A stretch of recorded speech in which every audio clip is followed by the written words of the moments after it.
Of his new tell-all assault on the president.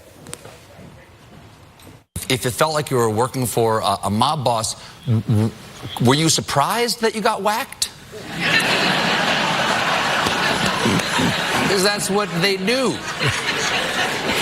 I actually was quite surprised because I thought I'm leading the Russia investigation. Even though our relationship was becoming strained, there's no way I'm going to get fired or whacked.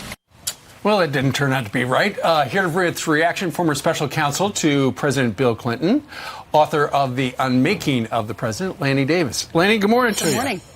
Good morning. He should have been fired, I wouldn't use the word whacked, by Barack Obama, not by President Why? Well, Lanny, Trump. I'll tell you what. Well, because this is how wrong you are. He says that Barack Obama told him he did a great job. He did an honorable thing. And that's how he lauds Barack Obama. Well, it depends upon the moment. I suppose President Obama was being cordial as he was leaving the presidency, but everybody knows, that a investigator, an FBI director, is not allowed to talk about the evidence and disparage somebody without charging. Somebody at the Justice Department told me there's one thing we never do here. We don't shame and not charge. That's what Comey did on July 5th. And when he wrote his letter on October 28th, he violated 50 years of policies of the Justice Department to do nothing within 60 days of an election. And you know why he gets to violate those rules? Because he's James Comey. It's about I. Last night on Colbert, how many times in this book does he use the word I? It's only about James Comey. He should have been fired. What was your reaction to that interview last night as far as his presence is concerned? He seemed like, to me, he was much more relaxed. He's having fun with this. He's joking around, and he's enjoying this book tour. Of course. It's about Comey. It's always about Comey. When he said he had two choices about writing his letter, to conceal and reveal, that's a self-serving false choice.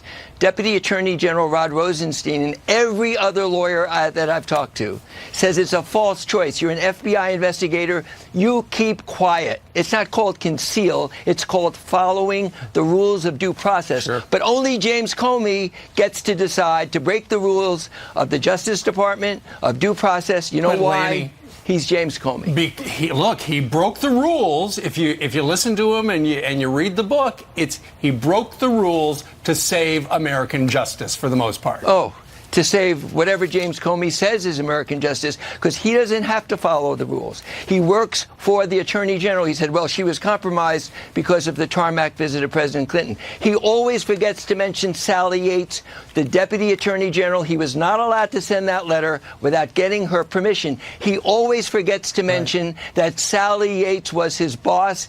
He ignored his boss. You know why? Because he's James Comey. But, you know, I understand your frustration, Lanny, but where is the